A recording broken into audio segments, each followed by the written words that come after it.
Hello friends, welcome to Nafsheer kitchen. పండు మిర్చి మరియు వంకాయలు ఏంటనుకుంటున్నారా? పండు మిర్చితో పచ్చళ్ళే కాదండి, చాలా రకాల కూరలు కూడా చేస్తారు. నా మెథడ్లో ఈ విధంగా ఒకసారి నా స్టైల్లో కర్రీ ఈ విధంగా ట్రై చేసి చూడండి. చాలా బాగా నచ్చుతుంది అందరికి కూడా. టేస్ట్ అయితే వేరే లెవెల్లో ఉంటుంది. ఎలా తయారు చేయాలో చూద్దాం. ముందుగా నేనైతే ఒక కుక్కర్ అయితే తీసేసుకున్నానండి. ఇందులోని టీ గ్లాస్ అంత సైజులో పెసరపప్పు అయితే తీసుకున్నాను. పెసరపప్పు తీసేసుకొని శుభ్రంగా నీళ్లు వేసేసి 2-3 సార్లు శుభ్రంగా కడిగేసి 500 ml వరకు వాటర్ అనేది వేసి కుక్కర్లో పెట్టుకున్నానండి. మీకు కనుక పెసరపప్పు నచ్చకపోతే కందిపప్పుతో అయినా కూడా చేసుకోవచ్చండి ఈ రెసిపీ. తర్వాత 1/4 kg వరకు వంకాయలు, అలాగే 100 గ్రామ్ వరకు పండు మిర్చి అయితే తీసేసుకున్నాను. ఒక బౌల్లో వాటర్ అనేది వేసేసుకున్నాక 1 స్పూన్ వరకు సాల్ట్ అనేది వేసేసి ఈ పండు మిరపకాయలంతా బాగా శుభ్రంగా కడిగానండి. ఈ విధంగా కడిగేసి పక్కన పెట్టేసుకోవాలండి. అదే వాటర్లో 1/4 kg వరకు వంకాయలు అయితే తీసేసుకొని వీడియోలో చూపిన విధంగా చిన్న ముక్కల్లాగా కట్ చేసుకోవాలండి. చూసారు కదా, ఇవన్నీ విధంగా కట్ చేసుకొని ఉప్పు నీళ్ళల్లో వేసి పక్కన పెట్టేసుకున్న తర్వాత ఇవన్నీ మరోసారి శుభ్రంగా కడిగేసి ఇంకా కుక్కర్లో అయితే మనం వేసేసుకోవాలండి. వీడియోలో చూపిన విధంగా నీళ్లు లేకుండా వంకాయలన్నీ ఇందులో వేసుకోవాలి. ఫ్రెండ్స్, నా వీడియో కనుక నచ్చినట్లయితే తప్పకుండా లైక్, షేర్, సబ్స్క్రైబ్ చేయండి. పక్కనే ఉన్న బెల్ ఐకాన్ను క్లిక్ చేసినట్లయితే నేను అప్లోడ్ చేసే కొత్త వీడియో నోటిఫికేషన్ ద్వారా చూడగలరు. అలాగే 150 గ్రామ్ వరకు టమాటాలు అనేవి తీసుకున్నానండి. ఇవి కూడా శుభ్రంగా కడిగేసి పెసరపప్పు, వంకాయలు దాంట్లోనే కట్ చేసి ఇందులో వేస్తున్నాను. విధంగా వేసిన తర్వాత మనం దీంట్లో కారం అయితే మీరు తినే కారాన్ని బట్టి మిర్చి అనేది అడ్జస్ట్ చేసుకొని వేసుకోండి. నేనైతే 5 మిరపకాయలు అయితే వేసుకున్నానండి, పండు మిరపకాయలు. అలాగే 1 టీ స్పూన్ వరకు సాల్ట్ అనేది వేసుకున్నాను. సాల్ట్ అనే కాదు, కల్లుప్పైన కూడా వేసుకోవచ్చండి.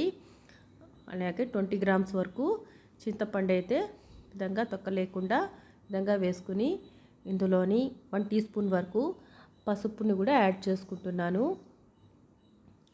ఇవన్నీ వేసిన తర్వాత ఇప్పుడు కుక్కర్ విజిల్ అయితే పెట్టేసేయాలండి. ఈ విధంగా పెట్టేసిన తర్వాత 2 విజిల్స్ వచ్చేంత వరకు మనం దీన్ని ఉడికిస్తే సరిపోతుంది. 2 విజిల్స్ అయితే వచ్చేసిందండి. విజిల్ అయితే పూర్తిగా చల్లారిన తర్వాత తీసేసి చూసారు కదా, విధంగా ఉడికిపోయింది. పెసరపప్పు కూడా బాగా మ్యాష్ అయిపోయినట్టుగా కనిపిస్తుంది కదా. ఇంకో టీ స్పూన్ వరకు సాల్ట్ అనేది పడుతుందండి. ఈ విధంగా సాల్ట్ వేసేసి మెత్తగా మ్యాష్ లాగా మనము ముద్దపప్పు కర్రతో మ్యాష్ చేసుకోవాలి. మీ కనుక మెత్తగా మ్యాష్ లాగా వద్దనుకుంటే కొద్దిగా అంటే బ్రింజాల్, వంకాయలు కనిపిస్తున్నట్టు కూడా అయినా మ్యాష్ చేసుకుంటే సరిపోతుంది. మీ ఇష్టాన్ని బట్టి అడ్జస్ట్ చేసుకోవచ్చు. ఈ విధంగా మ్యాష్ చేసుకున్న దాన్ని పక్కన పెట్టేసి తర్వాత స్టవ్ వెలిగించి కడాయి పెట్టేసి 1 టేబుల్ స్పూన్ వరకు ఆయిల్ అనేది వేస్తున్నానండి. ఆయిల్ వేడయ్యాక 1 టీ స్పూన్ వరకు ఆవాలు చిటపటలాడిన తర్వాత అలాగే 1 టీ స్పూన్ వరకు జీలకర్రను కూడా యాడ్ చేసుకోవాలండి. జీలకర్ర కూడా వేసిన తర్వాత ఇందులోని మనం ఆల్రెడీ ఇప్పుడు మేము ఆనియన్స్ అనేది వేయలేదు కాబట్టి ఒక పెద్ద సైజు ఆనియన్స్ను ముక్కల్లాగా కట్ చేసేసి ఇందులో వేస్తున్నానండి. ఇది కొద్దిగా కలర్ మారేంత వరకు మనం దీన్ని ఫ్రై చేసుకోవాలి.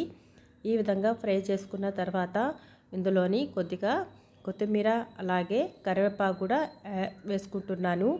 మీకు కనుక కొత్తిమీర నచ్చకపోతే స్కిప్ చేసేయవచ్చు. నా స్టైల్లో ఒకసారి ఈ విధంగా ట్రై చేసి మీకు ఎలా కుదిరిందో కామెంట్ ద్వారా తెలియపరిచి మీ అమూల్యమైన అభిప్రాయాలను నాకు కామెంట్ ద్వారా తెలియజేయండి. చూసారు కదా, ఈ విధంగా మనం ఫ్రై చేసుకుంటే సరిపోతుంది. ఈ పోపును ఇప్పుడు మనము ముందుగా మ్యాష్ చేసి పెట్టుకున్న ఈ బజ్జీలో వేయాలండి. వేసిన తర్వాత ఒకసారి బాగా కలిపేసి ఉప్పు కరెక్ట్గా ఉందో లేదో చెక్ చేసుకొని కొద్దిగా 5 నిమిషాల సేపు మనం దీన్ని ఉడికించుకుంటే సరిపోతుంది. మీకు చిక్కగా కావాలనుకుంటే ఇలాగే పెట్టుకోండి. లేకపోతే కొద్దిగా వాటర్ అనేది కూడా వేసి యాడ్ చేసుకొని మరి కలిపి ఒక 2 నిమిషాల పాటు ఉడికించి స్టవ్ ఆఫ్ చేసేస్తే సరిపోతుందండి. కొద్దిగా బుడుగులు వచ్చేదాకా మనం దీన్ని ఉడికించుకోవాలి. టేస్ట్ అయితే చాలా బాగుంటుందండి. ఈ వంకాయ బజ్జీ ఒకసారి ట్రై చేయండి.